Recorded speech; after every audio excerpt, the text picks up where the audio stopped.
The ambition of all actors is to play a range of parts, but Brian Cox has succeeded at every type of acting: stage, television and film, and even the different levels within those disciplines. Classical theatre as an acclaimed King Lear, but also new plays such as Rat in the Skull. Blockbuster movies including Troy and The Bourne Supremacy, but cult films as well, Adaptation and The Escapist. He also, which often comes up in cinema quizzes, starred in a cult forerunner to a blockbuster franchise as the first Hannibal Lecter, a character who later won Anthony Hopkins an Oscar in Manhunter.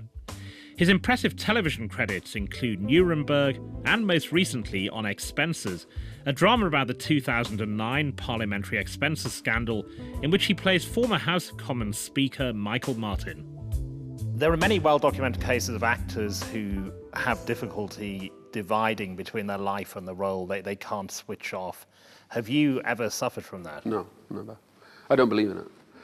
I really believe that acting is a job and it's a skill and it's something that you can go into. I mean, a child, if you look at a child doesn't do research.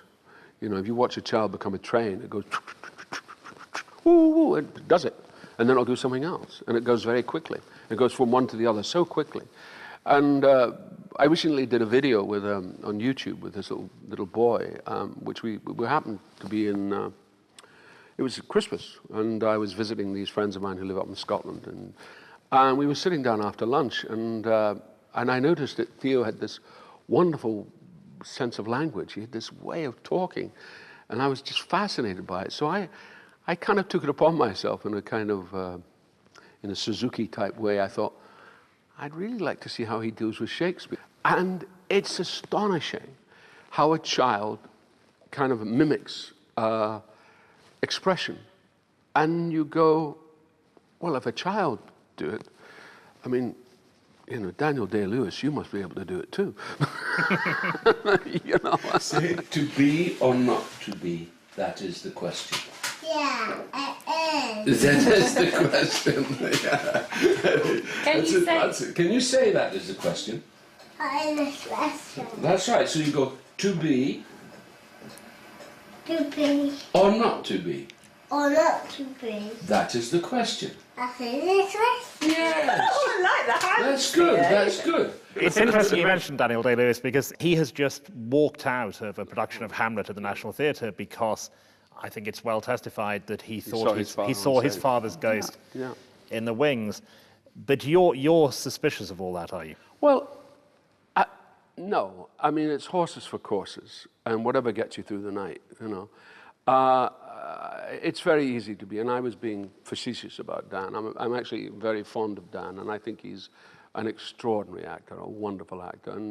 And if it works for him, if it's a way that he can maintain his concentration, then fair enough. What I worry about is how it affects younger actors who think, oh, that's what acting is about. I've got to be in character all the time. Therefore, if I'm playing a mass murderer, I really have to go out and murder a few people, you know, because otherwise it's not going to be real. And that's crap with a big C. And I feel that that is something that, you know, and also it's an insult to the skill of what we do. The fact that you learn and you want to get back to that childlike nature. You know, I spent nearly 50 years getting back to that thing that made me do it in the first place. That thing that came so easy to me. As I get older, becomes harder and harder and harder.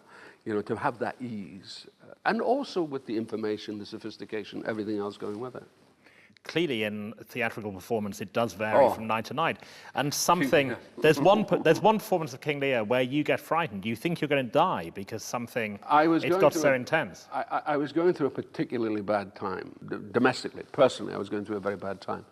And I was involved with somebody, and the relationship was going wrong. And this is the one thing about the work sometimes, is it sometimes can alienate you a little bit from those that you love. And in this situation, I was playing a man who was constantly being rejected night after night after night after night after night.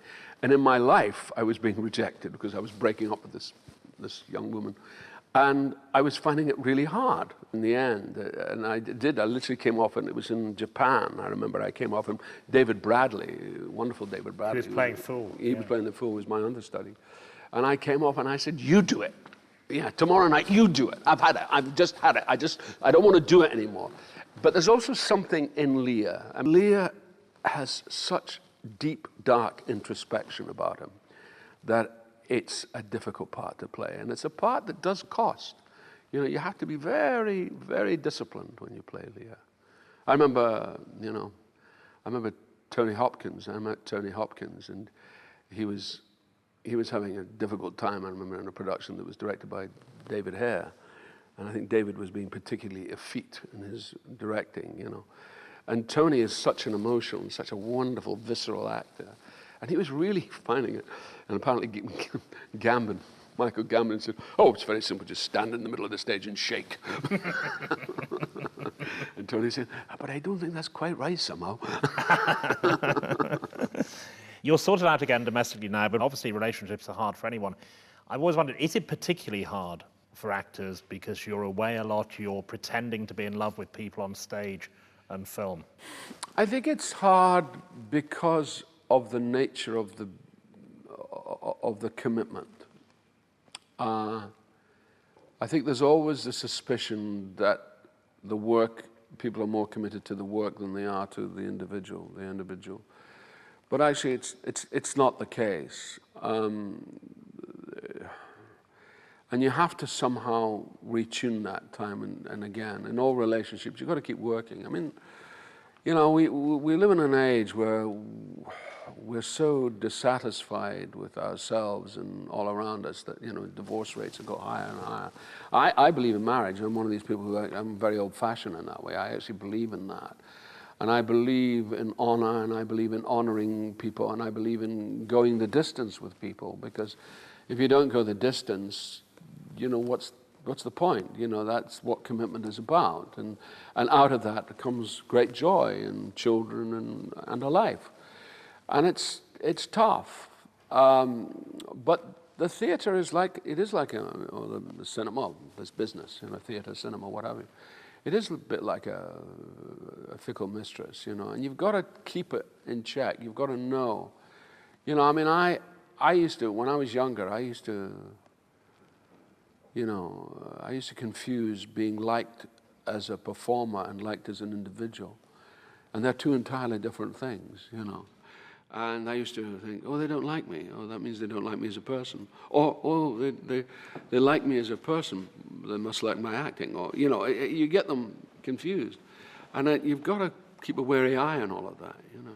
You mentioned you're suspicious of too much research, and you once actually said research is bullshit. What matters is imagination. You've just played former House of Commons Speaker Michael Martin in On Expenses, the TV film. Did you take that attitude towards that part? I was lucky because Michael Martin was a figure who always fascinated me anyway, and I was out of the country when this particular debacle happened. And I couldn't believe it, you know, and I kept saying, well, he's a very sweet man, what's going on, you know? And and also the way he used to say, order, order, you know, this kind of wonderful kind of Springburn Glaswegian tones, you know. And I thought he was a really interesting character, you know, kind of slightly odd, very traditional, very sweet. There was something very sweet about him, very good-natured. And then suddenly there was this drama, which is all based on this horrific Expenses thing, which, of course, got blown up ridiculously. Privacy? It's the culture of privacy that I'm trying to dismantle. But this is great. Is it? The establishment kicking back. This is what happens to proper journalists. You think they won a Pulitzer by giving in at the first hurdle?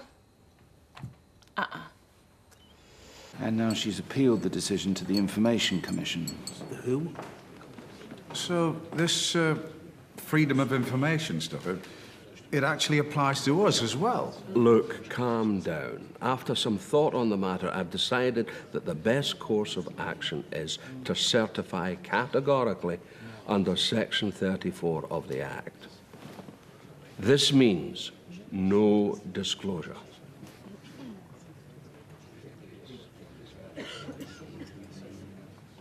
What? You don't think I could have thought of that on my own, is that it? No. I've got this freedom of information thing under control. This is the House of Commons, with centuries of authority behind it. Nothing's going to change. Nothing. And then I realized, you know, that in a sense, Michael Martin and I are around about the same age.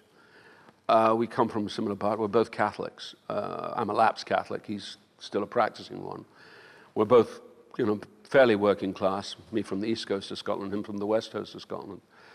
I think I'm a little bit more worldly wise than he is. I think he's quite an innocent man in many ways, which makes him doubly moving, I think, as a character.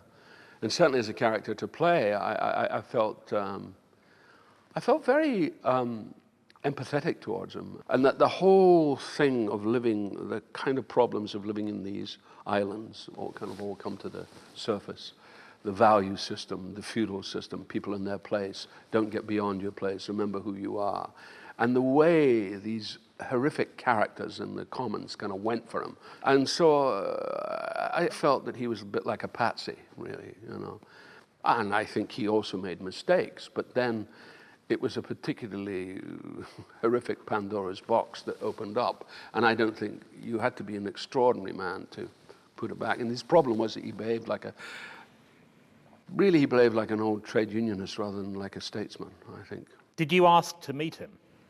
No, I didn't, because I knew that he probably wouldn't want to meet. It was clear that he didn't want to, and it was clear that he was trying to put a lot of it behind him. He had no objection to the program being made. But I think, you know, I think this was a very important and quite awful thing that happened to him. And I think that he's a very sensitive man, and I think he was probably very, very, very hurt by it. And I felt very empathetic towards him. They've written to the Information Commissioners requesting a full breakdown of allowances for 14 MPs. Hey, but we've already released our office and travel costs. No, this is an inquiry into additional costs allowance. The expenses incurred for your second homes. 14 MPs, you say? Which ones? The Prime Minister, the Leader of the Opposition, the Chancellor... No. Hey, I'm on this list. So's the wife. Who is this woman? She's a campaigner. American. Can we have her deported? I really don't... He's joking. You're joking, right? It's a much more sympathetic account of him than I think journalists would give, or certainly a number of voters. Well, journalists tend to... do actors have to sympathise with the person they play? No, you don't have to sympathise. It's empathy rather than sympathy. And certainly my sympathy is one thing, but in terms of playing the character, I don't in any way, and I think my record stands for that, I don't make characters sympathetic. But what the actor's job is to keep looking at a character and saying, this is a human being, warts and all, faults and all, mistakes that are made, but they are made from the most human and sometimes the most disastrous points of view. Going back to your childhood, you were in that immediate post-war generation, which you were born in 1946. So, but growing up, do you remember the shadow of the war at all? Absolutely. I remember Polish singers singing in my backyard and wondered what that was. And my mum used to say, oh, these are poor men who cannot get back to their country. And we used to throw down money. We used to wrap it in a newspaper. And they used to come and sing Polish songs in our back green, you know. So the war was very, you know, there was that kind of depression, that kind of grayness. And, you know, and also things being formed. You felt there was a very feeling of being in a kind of embryonic state of stuff happening, you know, which, of course, was a very exciting time because I was a teenager in the 60s. And that was a remarkable period. It was the period of great social mobility, you know. My dream was always to be an actor. And of course, I thought America was like, you know, because it was all American films, and I'm from Scotland, so I didn't, you know, I only came to the Ealing comedies at a much later date, and being a kid and watching Brando and James Dean, I mean, this was what I wanted to do, you know. And then, when I saw Albert Finney at the age of 14, the shock was tremendous, because suddenly there was this English-sounding kid with this dynamism, which was tremendous. And of course, I think Albert is responsible for a whole generation. I mean, Saturday night and Sunday morning, his performances. I mean, there's a whole generation of actors who owe so much to Albert Finney. Your childhood, when you were very young, I mean, rationing was going on. You perhaps wouldn't have noticed because it was real poverty. Yeah, wasn't it? sweetie rationing, Yeah. Well, it's but true. even without that, I mean, you grew up in real poverty. Well, I did. I mean, though my father had a shop, we did quite well for a while. Though my father made some very disastrous business ventures after the war. And he died when I was 8, and he had left us with nothing. And my mother had a massive nervous breakdown. So then poverty really hit, and it got really bad. I mean, it just got ridiculous. It's almost comic. It's almost like that Monty Python sketch, you know. Do you know about? Well, but one of the details, is this true that you would be sent for the scraps from the fish shop on a Thursday?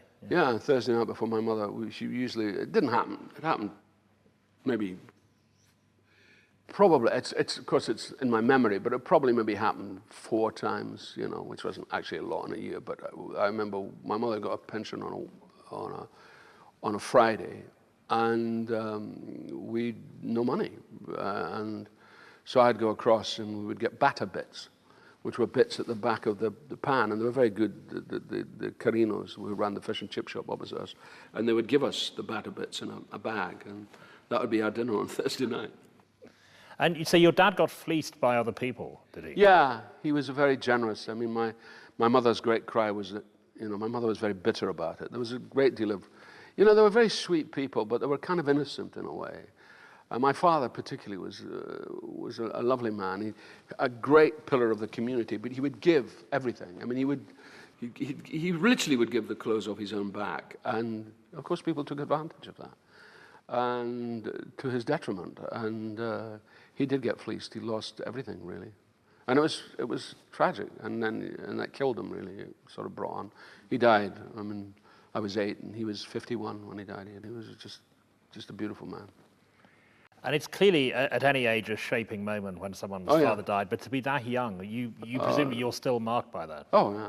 I mean, there's so much unfinished business there, and I still carry it with me. I mean, it's you know, one doesn't, you know, you don't go on about it, but it's you know, and it's funny, I have young children, and one of the things because I have fluctuating weight that goes up and down, and I kind of try to get myself together sometimes, and it's tough. As I get older, it's harder. But I've got these kids, and I feel this responsibility because I just don't want to, you know, I don't want to disappear like my father did. And you had, I think, which is often at the time because people were nervous of illness or ashamed of it, but you never got to say, you were sent away, you never got to say goodbye. No, I never saw him. No, I never saw him. I didn't even go to his funeral. I mean, they just removed me. I mean, I came home. I always remember it. I came home, it was a Friday afternoon, March the 11th, 1955, and I came home from school. And I came up the stairs and I met Mrs. Robbie, who was our next door neighbor, and she had this huge growth here, goiter thing. She was very Victorian, this woman. She was sort of bald and had a little cap on, and she was crying by the window on the landing, and I could see her crying. And I said, "Oh, Mrs. Robbie, you okay?" And she said, "Oh, Brian, you're dead.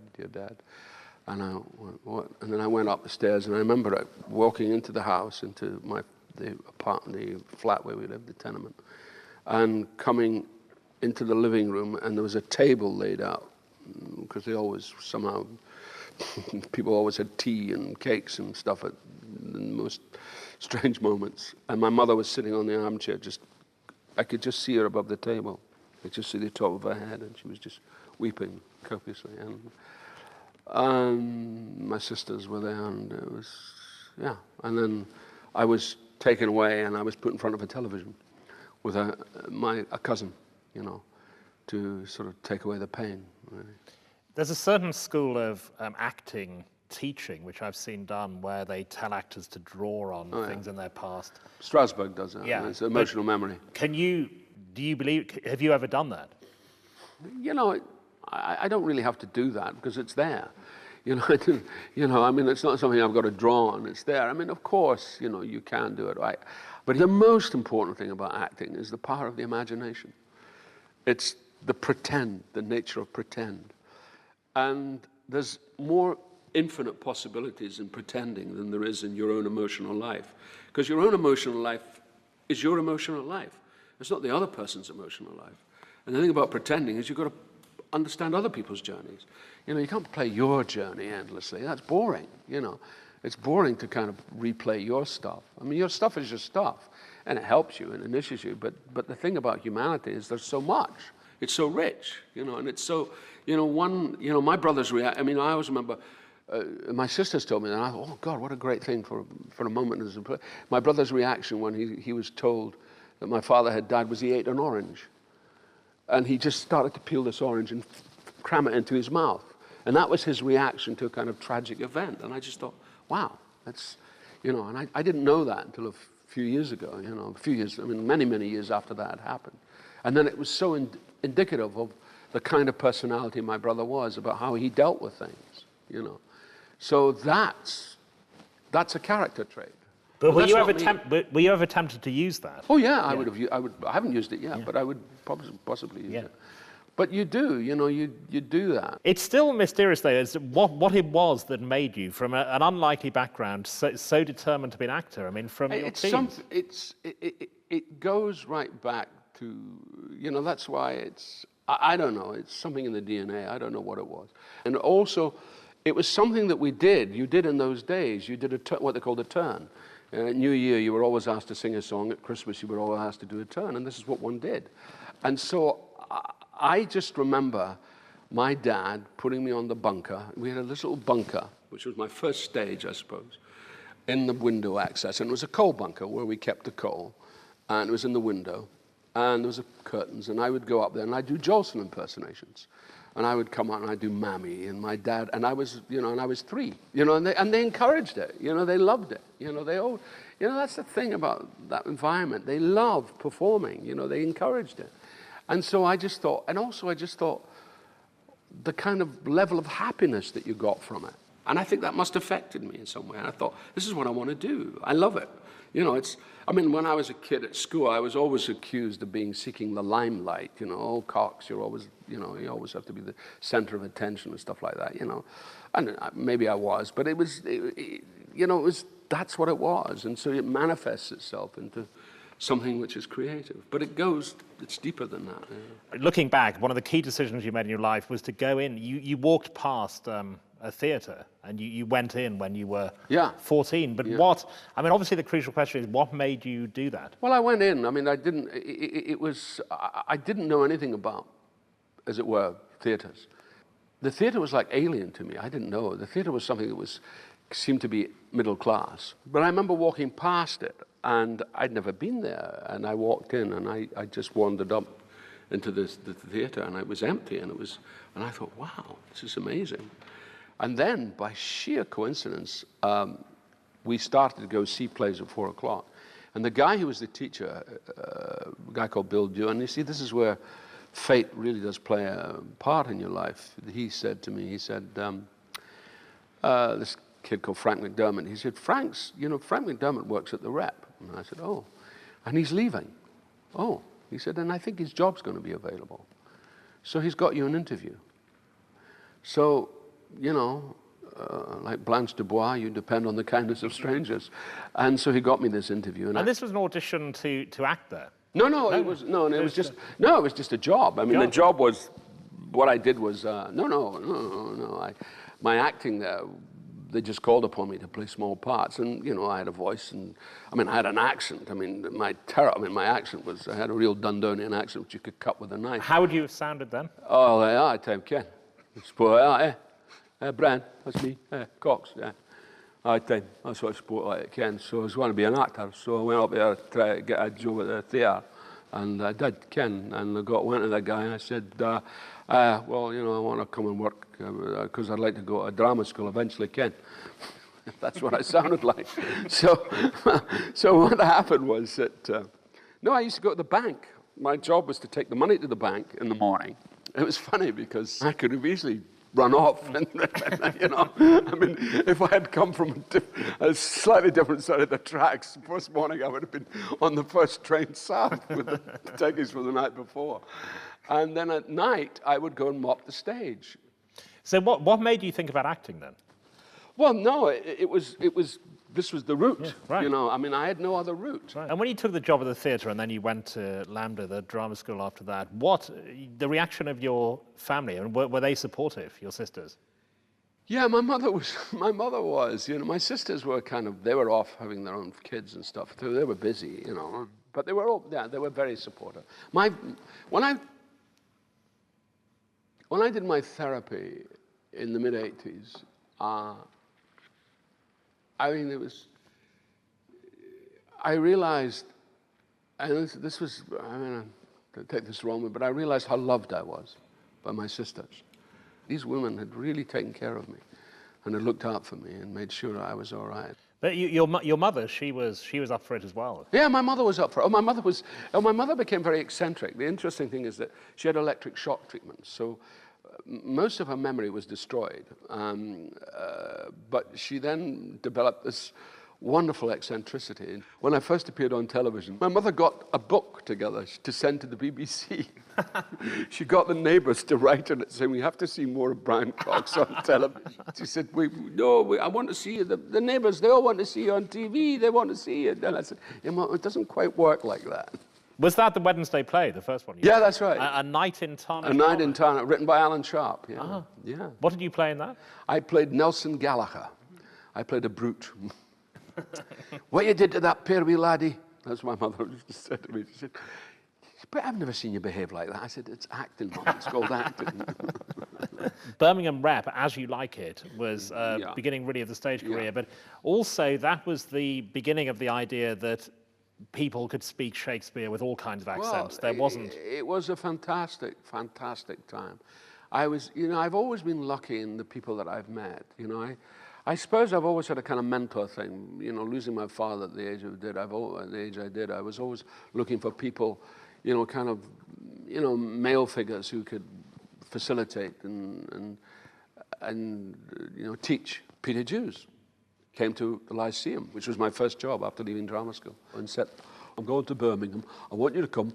I want to know what you want to play." And I went, "Oh, what do you mean?" He said, "Well, what do you want to play, lad? I mean, what do you want to play? You come to Birmingham and you just tell me what plays you want to do."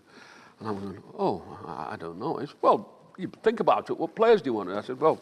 I said, well, you know, I wouldn't mind doing Hamlet. "Okay, Hamlet." I said, "But what about Peer Gynt?" "Okay, Peer Gynt." I said, "Maybe play Othello and play Iago." And I thought, "Okay, Othello." He said, "Mercutio. What about Mercutio? Fancy Mercutio? That's a good part." I said, "Well, yeah, I'll play Mercutio." So I never played Hamlet, but I did play everything else. And it was an amazing time. In the 1970s, you got bored or frustrated with acting. I mean, you thought of actually giving up theatre in the 1970s. Yeah. Well, you know, I don't know. You sometimes lose your way. You know, you lose your vision of what you're doing. And I suppose I got to a point where, you know, I had a very good start. You know, I was 21 when I made my first. You know, to make your first London debut performance in a Shakespeare is pretty amazing at the age of 21. And, you know, and then I always had this thing about film. You know, I always wanted to do film. And, you know, and it was so difficult because there was no films, you know. My kind of acting kind of went out of fashion, as it were, for it. So it was very difficult to kind of, you know, to maneuver the thing through. And then eventually, in the end, I started to do stuff at the BBC and then stuff up in Scotland. But it was... I kind of lost my way a little bit, and you know, it just happens, you know. And I got really, and then I had a very bad time when I went to the National. That spell at the National Theatre when it started on the South Bank, that was very difficult because there were union problems, there were pickets, there were fist fights on stage on some occasions. It was a very difficult time, you know, because of, you know, people got greedy, people saw the potential in terms of wage earning, you know. And the crews became difficult, and then the building was delayed, and we rehearsed Tamburlaine for, I think it's probably one of the longest rehearsed productions ever. We started, I think, in March '77, I think it was, And we opened in October, and we only ever did 22 performances in the end. It was ridiculous. The 1980s is where it got bad, but also it started to get very good. So Yeah. it's an important decade. But I remember seeing you in what is still one of the most extraordinary things I've ever seen, which is Rat in the Skull at the Royal Court, the Ron Hutchinson play, in which you play an RUC officer who interrogates and beats up a terrorist suspect. Yeah. But I remember being quite frightened in the audience because the rage, the danger that was coming off that stage in that performance from you. It was, that was kind of seminal, that whole time, because I also did Strange Interlude at the same time. The Eugene O'Neill play. The Eugene O'Neill play with Glenda Jackson, yeah. And I actually transferred both those plays to New York, and it really was the kickoff. But it was such a, yeah, I mean, I kind of went through a very bad time. I went back to the National at the beginning of the 80s, and I did Danton's Death, directed by Peter Gill, and he set up a company, which he then had to abandon because of some, I don't know what happened, and I felt very let down, very betrayed by what had gone on. And it was actually very successful critically, Danton's Death. But I felt very let down. I just felt, you know, kind of used and sort of part of a pawn and a piece of whatnot. And I was desperate to get back into, I was desperate to get into the cinema. You know, I wanted to do movies. So I did a terrible television thing with Albert Finney about the Pope. And then they just, and I was supposed to play my younger self, but then they decided to cast a young, I think, Slavic actor in the part because there was no words. So I ended up sitting at home being paid, doing nothing. And then I ended up not working for 10 months. I was out of work for a long time, and then I went to work in a gym, and I kind of, that was a really bad time for me because I just thought, oh God, well, what's this all about? I had one great ally and one great director, who's still the finest director I've ever worked with, which was Michael Elliott at the Royal Exchange in Manchester. Michael was, I had worked with at the Royal Exchange a lot over the years and done a lot of interesting stuff. And Pat McGowan was supposed to do Moby Dick. And he sort of decided, he was actually 56, I remember, and I was something like 30, I was 20 years younger than him, 35, 36. And he didn't want to do the thing strapping up the leg, you know, because he felt that he was old, and so he backed out at the last minute. And I'd been out of work, and I was trying to get even television. I was trying to get anything, you know, and I wasn't. And I was broke, and we were up against it. We had lodgers. I remember we had 13 lodgers in the house at one time. My poor wife, oh God, what she had to put up with. And I really, that was hard because it was difficult, you know, difficult trying to bring up a family and be an actor and, you know, and maintain a standard. And it was. Anyway, Michael rang me and he said, I want you to play Captain Ahab, and I was very resistant, but I went up, and of course it was a fantastic experience, and it was an extraordinary production. And then suddenly, doing that, suddenly other stuff came out, and then Max Stafford Clark came to see me and said, I'm going to do this play called Rat in the Skull. And I read the play, and I loved it, but I got cold feet. I don't know what it was, but there was something, you know, I remember saying, I don't know if I can make this work. I don't know if I could pull this off. And I knew that it was a gift of a role, but it was like suddenly I was being called because it was going to be at the Royal Court, so I knew there was going to be massive focus on it. So I panicked and I turned it down. Stupidly turned it down. And then Bill Patterson, I think, was asked to do it. And then Bill said, oh no, I can't do that because it's not a Scottish part and I'm not very good at accents. And I got so angry at Bill turning this part down. I thought, what are you talking about? You're an actor, Bill. You just do it, you know. So I got really angry, bless Bill, but I mean, Bill doesn't know about this. But I got so angry, I said, oh, I'll do it. And I said to Mac, I rang out, I said, I'll do it. So I did it and worked in Rat with wonderful Philip Jackson and Gary Oldman, who was in it, and it was one of his, it was one of his last really stage appearances before he kind of did Sid and Nancy and then became this extraordinary phenomenon. But it was an amazing time, and it was, and Max was incredible. When I did Rat, Max, who is very meticulous, one of the most meticulous directors, and I remember I got to the dress rehearsal, and I kind of had a panic attack. And we did the dress rehearsal, and Max, he didn't give me a single note. He gave everybody notes. And then at the end of it, he turned to me and he looked at me and he said, you really find it difficult to be boring, don't you? You really have to be endlessly interesting. And it's so tiring. And of course, I completely took offense, at this. And I thought, what do you mean? And I knew it. I mean, I did a shtick. I'd kind of thrown everything away, and I did a shtick. And I went home, and because I was angry as anything at Max, and I realized that I was being faced with something, a challenge, and I thought, okay, I just have to knuckle down and do it. And it was a truly extraordinary event. It was a very extraordinary thing to do, and Max was just so great, and he just kept us at it all the time. But this is what I can never understand as a non-actor, is the intensity of that, and the length of the speeches, the power of the energy. Sometimes twice a day. I mean, it is in New York we did it. Yeah. In New York we had a 5-show weekend in the weekend, and it was. But is it physically exhausting? Oh yeah, it is.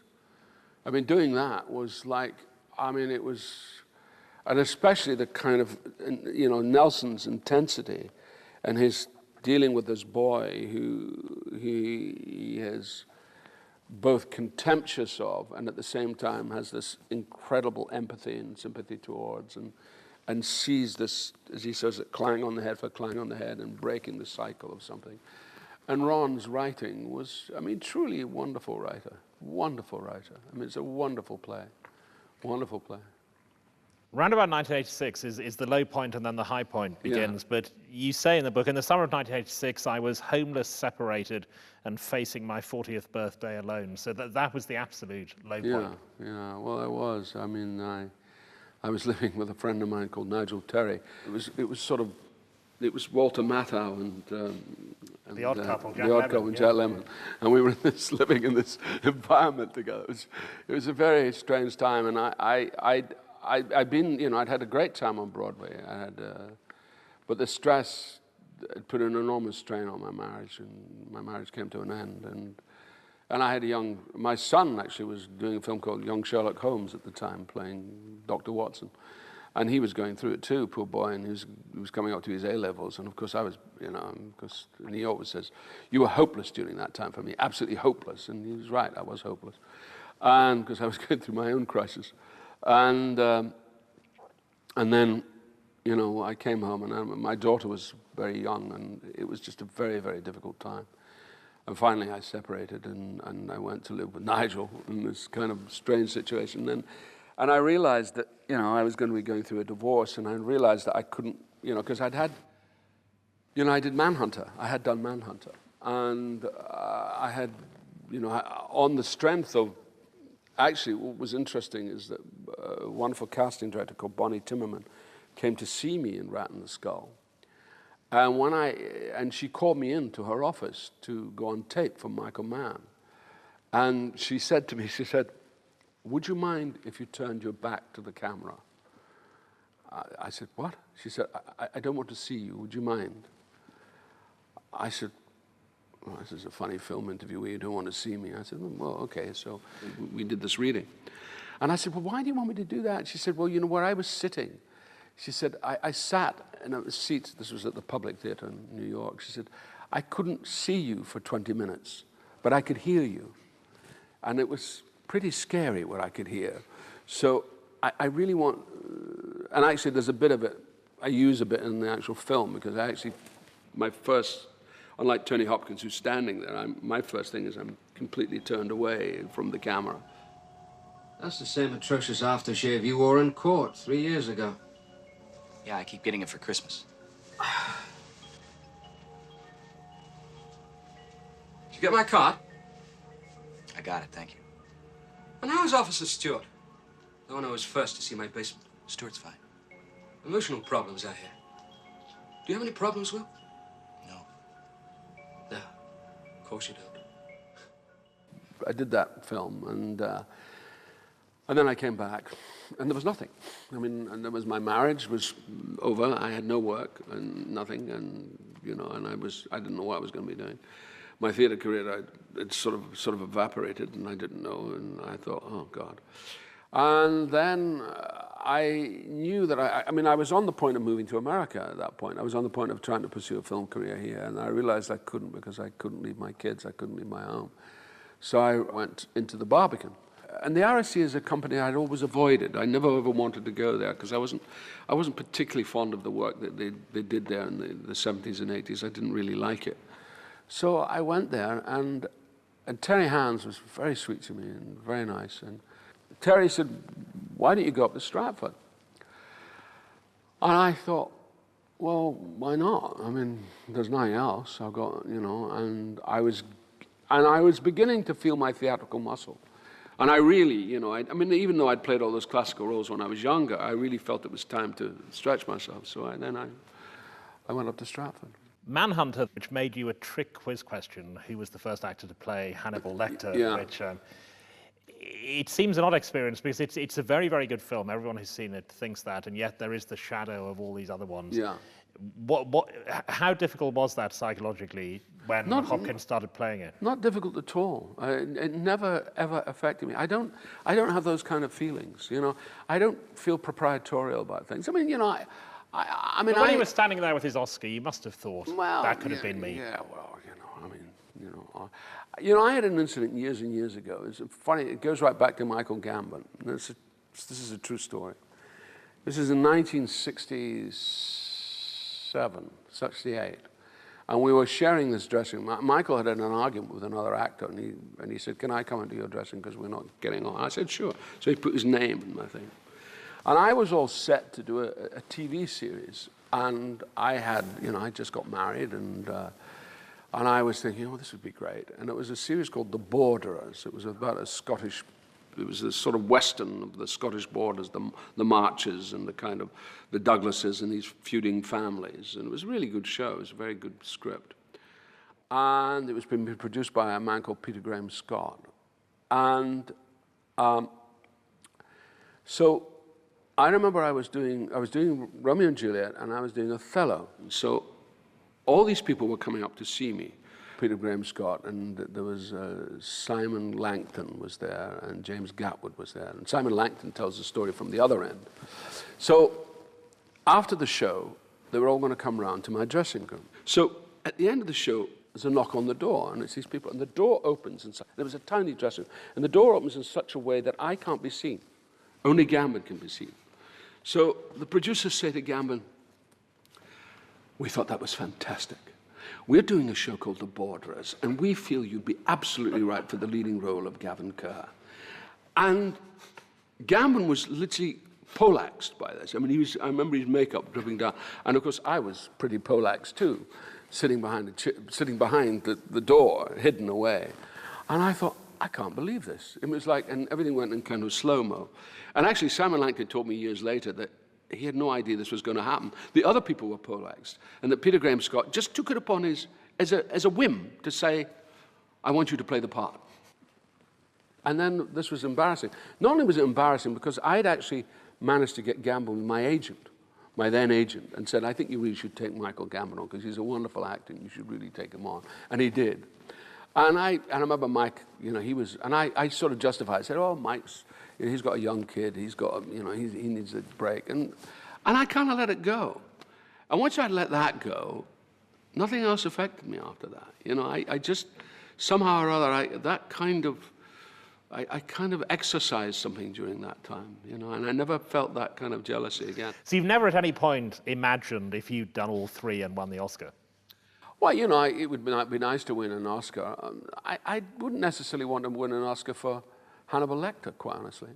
I mean, I have very strong views about what happened to Hannibal Lecter, how Tom Horace kind of fell in love with his character, and sort of I mean, Silence of the Lambs and Red Dragon, Dragon, the first one. are both really, really good stories. I mean, they're wonderful books.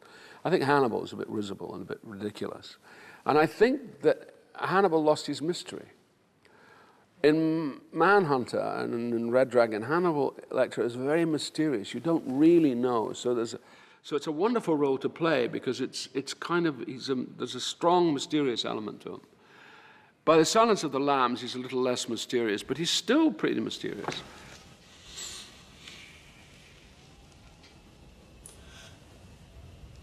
You use Evian skin cream. And sometimes you wear lead at home. But not today. Tony did this extraordinary performance, which everybody, went for. But the interesting thing is subsequently, of course, people have become aware of the other film, and people say, oh, there was a film before that. And of course, it's now become this great thing, that's sort of plagued both our careers. I mean, I remember I was in Vancouver doing the X-Men films, and I got a call. It was a Thursday morning saying, I just wanted to ring you up. Somebody, I don't know who it was an actor friend of mine from New York. Oh yeah, it was a friend of mine, Michael Davison. He rang me up from New York saying, I just read your reviews for Hannibal Lecter. They're fantastic. Congratulations. And I went, oh, thank you. And I thought, hang on. I said, what reviews? I haven't done Hannibal Lecter for, then it was, it was nearly 15 years. I said, I hadn't played. What is it? He said, no, you've been reviewed in Hannibal, but they've spent, the New York Times has spent the whole time re-reviewing you and Michael Mann and giving you raves, and poor Tony not coming off so well. And of course, so I went, oh, so I'm very grateful to, but it's, there's a sort of, those roles, I don't know how Tony feels about it because I haven't spoken to him about it, so I don't know, but I'm very happy. I'm very happy with the way things turned out. When you had that bad time in the 80s, you went into therapy. Now, I know lots of creative people who are wary of that because there is that popular romantic idea that there's some kind of wound, which is what makes people creative, and that it might somehow be healed. Did you have any fear of that? There was an element of that in the 80s when I did it. But actually, I've gone back into therapy after a period of, nearly 20-odd years, 25 years. And I'm doing cognitive therapy, logotherapy. It's Viktor Frankl. And it's a really, really interesting kind of therapy because it's about how you deal with adversity. And it's based actually on Frankl's book, which was he was a psychiatrist and he spent all his time in the Holocaust in Auschwitz and Dachau, and watched how people survived these horrific situations and the survival mechanism, how the survival mechanism works. I think it can really enhance your acting. I think it does the opposite. I don't think it stops you. I think it really, you begin to understand the mystery of it and you have complete respect for the mystery of it, but it also gives you more choices, the opportunity to do much more interesting, nuanced work. I mean, that's not why I'm doing therapy. I'm doing therapy because I've reached a certain age and there are certain elements of myself which I'm not quite happy with and I'd like to deal with. Just how I react to things, I still kind of can get overreactive in certain ways, and things can carry me, take me in a way that is not necessarily healthy. And really, at my time of life, you've got to start being healthy. So anger? Anger, loss of trust, loss of faith, and poor me, all those kind of weaknesses. In the middle of your career, you've written and spoken about this. You felt you hadn't achieved the career you wanted. You were uncertain about the whole business of being an actor. Have you now achieved the career you want? Yeah, I think I have. I think, I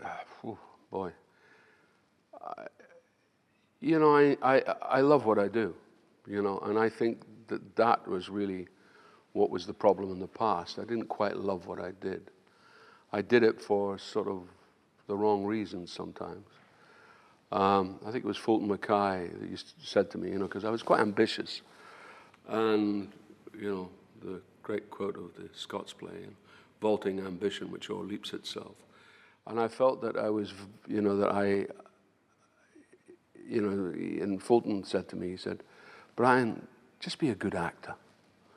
Don't worry about all the other stuff, just be a good actor. And it was the best advice that I had ever had, and it happened really around about that time, because Fulton died in '87. It was around about that period that he just gave me that advice.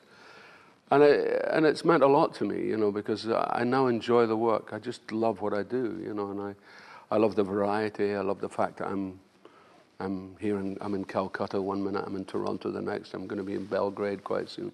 I love that aspect. Trying to juggle it all with having children and having a wife is also very difficult, but it's very worthwhile. But you say that, which I've heard from a lot of actors and always surprises me, this feeling that it wasn't a proper job for a grown-up acting. I think there's a kind of broken.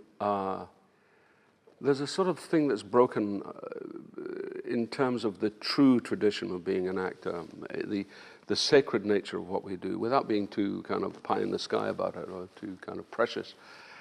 I do think there's something very fundamental about it. There's something very, it's based on reporting the happenings of the tribe of that day. It goes back to storytelling and alleviating the kind of gloom of what's around you. I've always known what I wanted to do, and I've been able to do.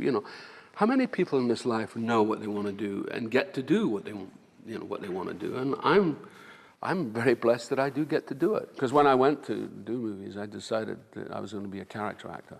Because I knew that the Hollywood system is a kind of fairly voracious one that eats you up and spits you out. And you've always got to be wary of that, I mean, 2009 was a particularly bad year, but that was a bad year for everybody because films were simply not being made. But I've been very lucky in the kind of films and the films I did, and every kind of independent film has always led to a major film. I mean, the reason I did X-Men 2 was that Bryan Singer was a great fan of, he was a fan of Manhunter, but he was also a fan of a film called L.I.E., which I did. L.I.E., Long Island Expressway, is an example of a kind of film that some actors simply wouldn't do because you were playing a paedophile, and many actors have turned down that role. Was that ever an issue for you? Yeah, it was a big issue. I mean, people have said, oh, you don't want to do this, I mean, your career's just getting going, why do you want to finish it now? And that's never been, and of course, that's like red rag to a bull to me, I mean, when anybody says this is not what you should do, of course, immediately I think, oh, wow, this is obviously what I should be doing. Oh, wow, marched you all. If I had taken anything, I should have stolen this. You know Chagall? Testing everybody? I'm certainly dealing with the higher class of criminal with you.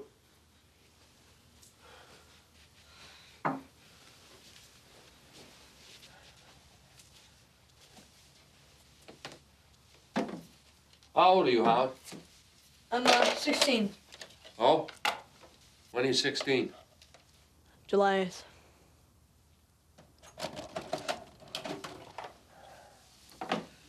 How tall are you? How much do you weigh? I don't know, 5'6", 120 pounds. Well, how do you want to... You doing all this for your friend Gary? Yeah. What do you know about Gary, Howard?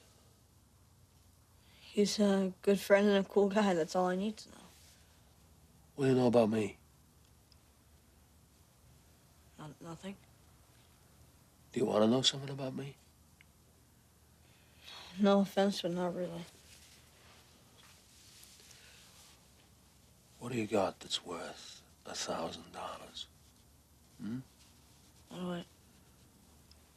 I loved that film. I mean, I just thought it was a great film. And again, that film is very much what I believe in as acting, is taking a character as difficult as that and making him human, making him real, and making him totally three-dimensional, and that, because I think our art, that's the great thing about the dramatic art, is that we can take these subjects. See, you can't deal with these characters in the news media anymore because they're so emotive, you know, and there's still this kind of vigilante element in dealing with people who have these kind of problems or this kind of difficulty.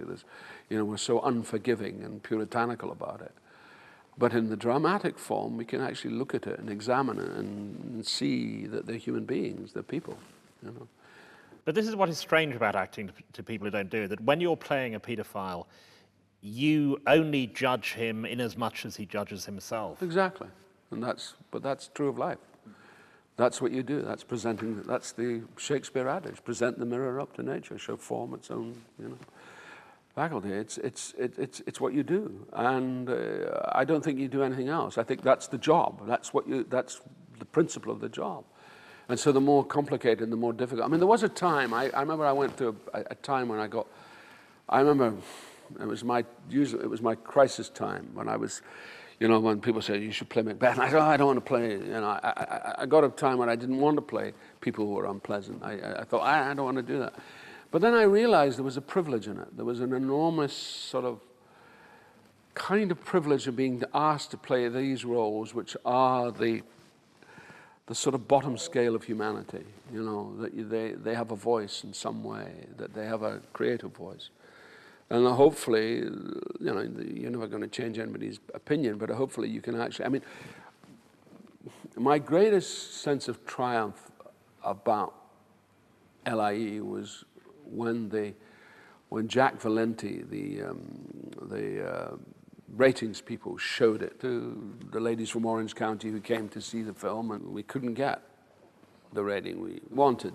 And the reason we couldn't get the rating was because when they showed it to the ladies, and this is what they said, we didn't like our reaction to it. Because we found ourselves empathizing with this man. And we didn't like the fact that we found ourselves empathizing with that fact. Now, for me, that's a triumph in the work that I do. That's what my work is about, you know, doing that and getting that kind of reaction, where people are questioning how they feel about something, but then going, no, hit it on the head, you know, none of that, you know, keep it down. Finally, do you have remaining ambitions as an actor? Probably. I don't know what they are. You know, it's the next job. I'm going to work with Ray Fiennes in his debut as a director, which I'm really looking forward to. He's going to do Coriolanus. I'm going to do Menenius for him in a modern version of it. And it's, you know, we're working, it's a fairly low budget with Vanessa. Hopefully, I think Vanessa's going to be in it. And Vanessa Redgrave. Yeah. Sorry, Vanessa Redgrave. I'm sorry. Name dropping. I'm sorry. You know, that's something to look forward to. You know, I mean, I just look forward to the next gig. You know, I mean, I'm very optimistic. I mean, I like the work. You know, I'm looking forward to just carrying on till such time as they say, that's it. You know, you're off now, off the field. Here's your red card. Get off. Brian Cox, thank you very much. You're welcome. Thank you very much.